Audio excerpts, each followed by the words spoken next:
Welcome back, YouTube. So this is my second car repair video. In the first video we did spark plugs, so if you're interested in seeing that, look at my previous video. So this is a 2011 Toyota Camry, and it's the LE 4-cylinder. And I noticed that the front end is making some noise. I come to find out it was the sway bar link, and I'll point that out in a minute. We're gonna have to take the tires off, and I'll show you what was clicking. So basically, when you bounced the front end or I was hitting potholes, it sounded like there was a metal clunking. So I climbed under the car to see what was going on, and had someone bounce the car, and I saw that the sway bar link was going bad. It's not the fault of the car because it was already replaced a couple of years ago, but dumbass me got the kind that has a grease fitting, and I'll show you that in a minute. And then of course I forgot to grease it every so often, so it wore out. The originals are sealed, and so the ones I got to replace them are also sealed, because I was really bad at making sure that I put some grease in it every once in a while. The originals again are sealed, you don't have to grease them, and then I forgot that I replaced them with greasable ones, and so here we are. Anyway, also this car has 170,000 miles on it, and one of the struts, I can't remember which, is leaking a little bit of strut oil. And so I was like, well, 170,000, it's about time for new struts. Also, I'm going to replace the outer tie rod ends and the lower ball joints. No special reason other than I'm already there, and it was not expensive at all, so I might as well just go ahead and do that. I'm going to do the rears as well. So this video is going to cover pretty much all of it. So what do you say we get started? But first we got to pull these wheels off. What you're going to need is some sort of impact tool. I have this Matco electric with a 21mm socket. We're going to pull these lug nuts off.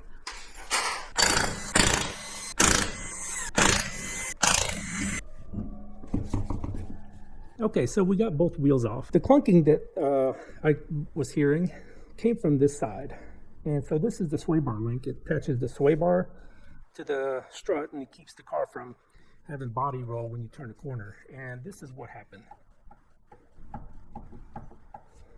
don't know if you can hear that or not, but it moves and it clunks. There's a grease fitting right here on the back side. Same thing up here on the back side. And like I mentioned, dumbass me, when I replaced these a couple years ago, I put greasable ones on there. So we're gonna get rid of those. And what we have to do is take this nut off and this nut off, and this will come free. And then this is just a clip that holds the ABS line on, and it just kind of snaps in. Not much to it. So basically there's a 12mm bolt here that will take the brake line away from the strut. I'm going to take these two nuts off to get the sway bar link off. And then there's this nut and then this one. So these two basically will get the bottom of the strut loose from the spindle. This is called the spindle. And on the top side here, you got 1, 2, 3, these 3 bolts. These are 14mm, I think. Whatever you do, don't take the middle one out. Really bad day. You could get seriously hurt or killed if it hits you. This spring is under a lot of pressure, so if you take that out, the spring will come undone, and really bad things will happen. So never ever take that middle one out. Just these 3. Once you take those out, this strut will just fall out. And then this is the outer tie rod end. You can see the boot is torn and some grease coming out. It's still nice and tight. You can kind of turn it by hand, but not much. But as you can see, the boot is torn, so we're going to replace that. And then the lower ball joint is down here, and it's hard to get it on camera. It'll be easier once we get to it. But this one is not pressed in. Pressed in means you have to use a like a 5-ton press to press it into the lower control arm, which is this piece. This one is just bolted in, 3 bolts. Makes it really easy. So again, this is a 12mm, and then just remember the brake line goes on top. The clip for the ABS sensor goes on the back. All right, so this sway bar link is an 18mm, and sometimes when you try to take this off, it'll spin the actual bearing in here. So I'm gonna try it with the gun. If that doesn't work, then I'm gonna put a pair of vice grips on the back to hold it, and then try to take the nut off. But let's try it with the gun first. Okay, see, so it's gonna spin. So all I'm going to do now is put a pair of vice grips on the back side and see if I can hold that.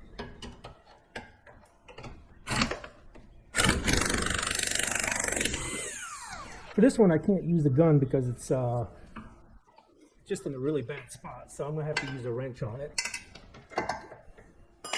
As you can see, you can grab this with a wrench or a pair of vice grips, and then just break the nut loose. Okay, just so you can see this better, so this is the outer tie rod, and you can see all the grease coming off of it. Let me get some light on it. You can see the grease coming off. So basically what you got to do is take a pair of pliers and just pull this cotter pin out. And then I think this is an 18 millimeter as well. I'll tell you in just a second. You just take this nut off, and then you got to loosen this one. And then once you take this nut off, you just kind of, this might be stuck, so you just hit it with a hammer, and then it'll pop out. And then make sure you count how many times you spin it off of these threads. This was an 18 millimeter, so I took the cotter pin out, and once you take it out, you can see this is a castle nut because it's got these little grooves in it, and the cotter pin goes through that hole and comes completely across all those little indentations. Then you just fold the cotter pin down. It keeps this nut from coming loose. So that's an 18. So now this is stuck in here. So what I'm going to do is I'm going to smack here with a hammer, or you can smack the bottom because I'm replacing these anyway. And then this is an 18 millimeter, so I just loosened it. And now I'm going to count how many times I spin it off. I just write that number down because when you put the new one back on, you have to put it back on the same amount. But you're still going to need alignment. If you mess with this adjustment, or you replace this, outer tie rod or the inner tie rod or both, you're going to need alignment. So as soon as we're done with this job, we're going straight to the alignment shop.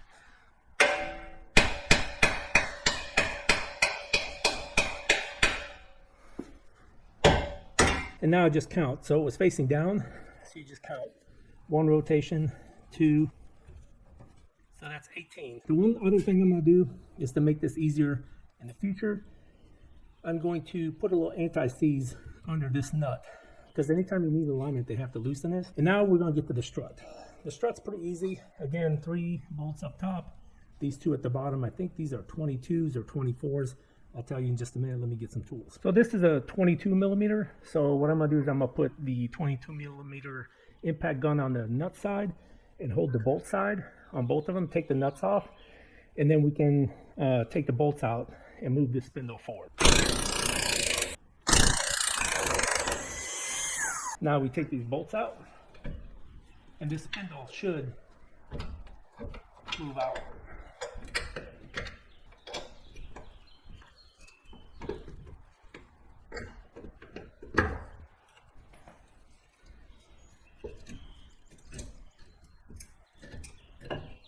And the strut comes out.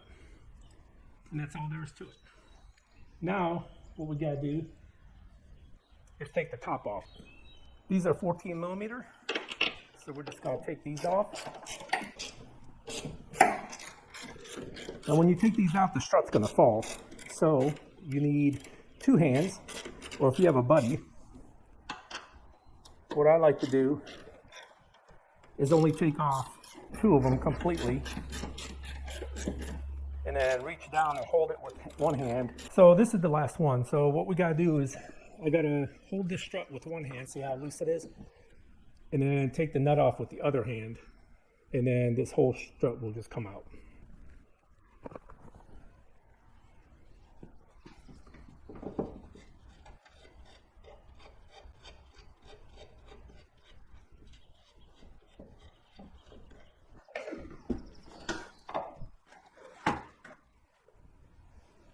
And there's the entire strut. Keep in mind, when it came out, if you look at the top, you'll see that this part here is arched a little bit more than these 2 sides. So this will spin, and it's got to face to the right. So when you put this up, make sure that this arch section goes towards the driver's side. And then once it's in there, you can actually grab the bottom of the strut. If it's facing the wrong way, you can grab this and physically turn it back in. to make sure that this faces towards you so you can reattach it. I got the new strut in. I couldn't film it because I had to hold it with both hands, and it was just a pain in the ass to hold with one hand and put these nuts back on top. But basically I just put it up in there, put the bolts through the holes, and then ran these down. The new nuts they give you is a 15 millimeter, not a 14. All we gotta do is put this back in there, and then we're gonna tighten it down. There's a torque spec for this, I'm sure. I don't know what it is, but what I do is I just run it down with the gun real tight. These up here are 60 foot-pounds. I didn't look it up, but the only way I know that is because I've done a few of these Toyotas and they were 60 foot-pounds, and for some reason I just happen to remember. But I do the same thing, I just run these down nice and tight. We're gonna reattach cables, the ABS and the brake cable. And then we're gonna put the new tie rod end on, and then of course the sway bar link. The last thing to do is the ball joint. That's gonna be really hard to film. It's an easy job, but it's just hard to film. But the same thing for the ball joint. It has one of those castle nuts on it with a cotter pin that runs through. So you got to pull the cotter pin out. It's an 18 millimeter. Sorry about that. My GoPro died and I had to go find another battery. And so I put the old one on the charger. In the meantime, I was able to get a couple things done. Nothing crucial that you missed. Basically, I just put these two bolts back in.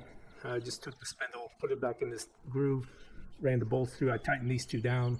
I put the cable line back in, and this light is dead too. No cooperation today, let me tell you.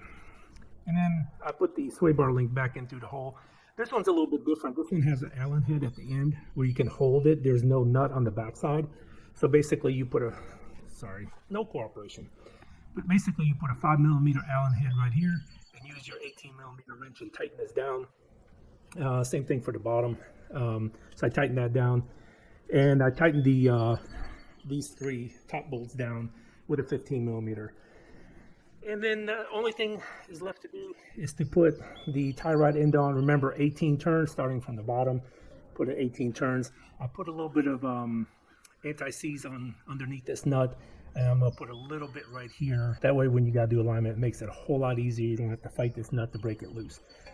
And that's about it. The only thing left to do is the ball joint. I'm gonna try to film that. That's gonna be a little hard to do, but I'm gonna do my best.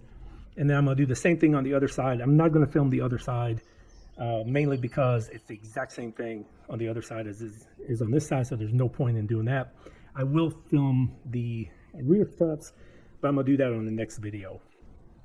So let me get this put on. Again, I'm just gonna put this on 18 turns, and then put it back where it belongs, tighten it down with the 18 millimeter, run the cotter pin back through, and we're all set on this side with the exception of the ball joint. One thing I wanted to point out on this tie rod end is you can see there's the hole, and this is a castle nut.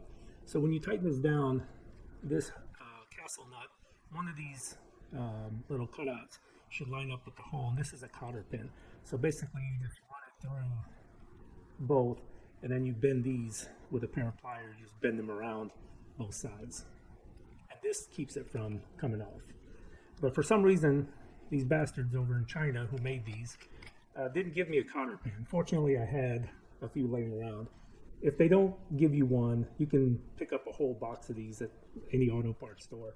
Various different sizes, but they should give you. Okay, as you can see, I just put the tie rod end on. I tightened that 18 millimeter. I ran the cotter pin through the hole and then bent it back up. Now we're going to get to the ball joint. A little bit of a fiasco, as you can tell.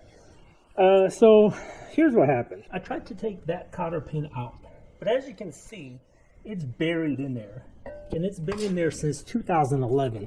So I couldn't get it out, and I ended up breaking the end off, so I can't even budge it. And I tried to put a wrench on this and just force that thread. It doesn't matter if I ruin it because I got a new ball joint, but it wasn't budging. So I thought it would just be easier to take the spindle off. And so the only thing I had to do was take the top two strut bolts out, take the tie rod back off, and the caliper. And then I got a 30 millimeter socket for the axle and just punched it out of the center right here. Just punched it right out. And then the spindle came off. And there's a nut or two nuts and a bolt for the lower ball joint. It goes in the control arm right here. So that all that came off very easy. It took me like less than 5 minutes to take all that off. Now I got to put an 18 millimeter on here, and I'm just going to buzz this bolt off. I'm done screwing with it. Toyota put this small little cotter pin in there, and it's rusted in there, and I can't get it out. So I don't care if I ruin the thread. I have a new ball joint. I just need to get this ball joint out.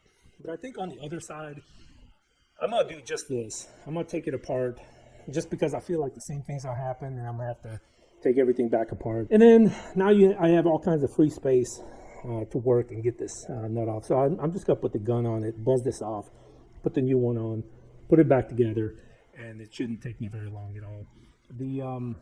This was the biggest problem. But on the other side, like I said, I'm just going to, before I even put everything else back together, I'm just going to go ahead and take the spindle off and put the ball joint on without the spindle. I should have probably done that in the first place. I thought about doing that, but I said, nah, it'll be fine.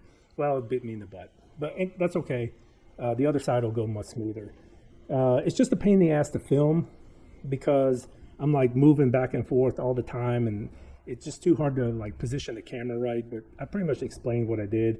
It wasn't much more than I already videoed, except for taking this bolt out from the bottom and then these two nuts off, and then it pretty much came out.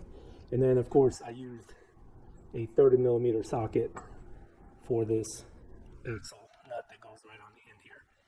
Just goes on the end, and that's it. And now I'm gonna get this off, put everything back together. So like I said, it was pretty easy to take apart once I got the spindle off. Again, it wasn't that big of a deal. Just take the tie rod back off, take the strut bolts back out, and I hung the caliper up here just out of the way. 30 millimeter socket for the axle. Now I just tapped the end here, came right out, and then I just lifted the whole spindle off. I took the 18 millimeter and I took that upper ball joint bolt out, and the whole thing just fell out. Put the new one in, tightened up all the bolts, put everything back in reverse order. The only thing left to do is to put the caliper on and the speed sensor, and that's it. I'm sorry I didn't get to film the ball joint. That was like pretty much impossible to try to do by myself. I tried to explain it as best I could and show you kind of what I did, but it is just next to impossible to try to film in the garage by yourself while you're trying to work. It was just a mess. But hopefully you get the idea. If you have any questions, just leave them below. I'll try to answer as best I can. Most cars are going to be pretty much the same. There are some, like I said before, that the ball joint is pressed in. You're not going to be able to do that one at home. You can take the spindle off and take it to a shop and have them press it out, unless you're just fortunate enough to have a 5-ton press at home. I don't have one.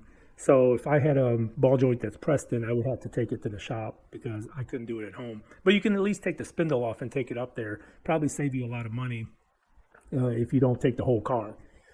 So I don't know. I hope this helps. It's the best I could do, given that I was trying to film by myself and work on the floor. This is actually harder to do. If you were up on the lift and you had the car up in the air, it'd be so much easier. But at home, it's just a little tougher. But it goes to show you that you can do it. And really, all you needed was a few wrenches, pair of pliers, impact gun if you have one. If not, a ratchet, put some elbow grease, some muscle into it, and you can do it and save yourself a bunch of money. And it's really not difficult to do. So, and there was nothing tricky about it, with the exception of that cotter pin that was stuck in there. But even then, it probably, you could have done it. It was just kind of a pain in the ass. But either way, it's not a hard job to do. If I wasn't trying to film and talk about it and do all this stuff, this probably would have took me 30 minutes. Maybe 45 if I had to mess around and take it back apart. But I hope this helped. And the next video, I'll show you how to do the rear struts. This one's a little bit different than most cars, but it's very easy. And I'll show you how to do that. So if you want to see it, check out the next video. And I'll catch you guys on that one. Thank you so much for tuning in.